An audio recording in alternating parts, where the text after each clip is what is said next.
Hey everybody, it's Tuesday and it's Tuesday Tips with Trish, and this is Trish Carr with your weekly boost of sales communication tips. I'm here every Tuesday morning to give you some power as you're making your follow-up calls, as you're making connections, as you're talking with people. And today, here's what I want to talk about. I want to talk about the elephant in the room, and that's rejection. None of us likes to feel rejected.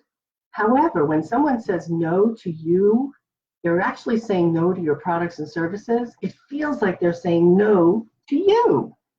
So I want you to try and think about doing some mental jujitsu on yourself, which is what my hero, Bruce Springsteen, calls it. You know, Jack Canfield, in his book, The Success Principles, one of the things I remember him writing about was just this, was rejection. And what he says is that if you think about it, before you went to talk to that person and they said no, as opposed to after you went to talk to that person and they said no, nothing's changed. The only thing that happened was somebody said no. You're still awesome. Your products and services are still great, but that person said no. And for some reason, we think they said no to us when that's not the case. You know, this is Bruce Springsteen's autobiography. And yes, I'm going to do a quick Bruce Springsteen because listen, here's the thing. This man has been in the most competitive business for over 40 years, and he's had a successful career that still continues to this day. In fact, he just released his 185th album, is what it feels like. I know it's not. But he tells this story in the book, and I just want to share it with you because it really helps me. In his autobiography, he writes about when he was 23 years old, and his manager had managed to get him an audition with the head of Columbia Records, John Hammond.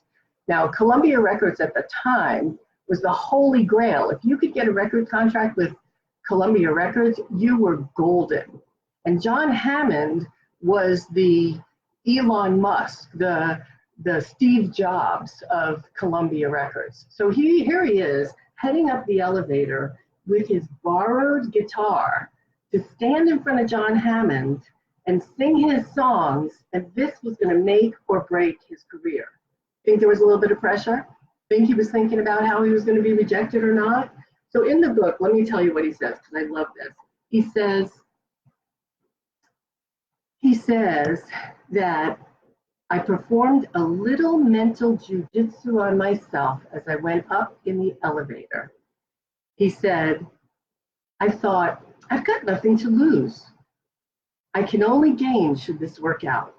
If it doesn't, I still have what I came with. I'm a free agent. I make my way through the world as myself, and I'll still be that person when I leave, no matter what happens. He says, by the time I got there, I almost believed it. And that's the key. It's about doing that mental jujitsu on yourself and understanding that nobody's saying no to you. They're just not ready for your product or service, or it's just not for them. But it doesn't mean that you stop. You just keep going. Imagine how many times he had to sing before he even got close to John Hammond. And did his career happen the moment he stood in front of John Hammond? No. That was 5 years before his first big hit. So just keep going, and it's not personal. In the meantime, there are many people who want what you have. So keep up the good work. Keep connecting, keep making follow-up calls, and have a fantastic day because you are totally freaking awesome. See you next time.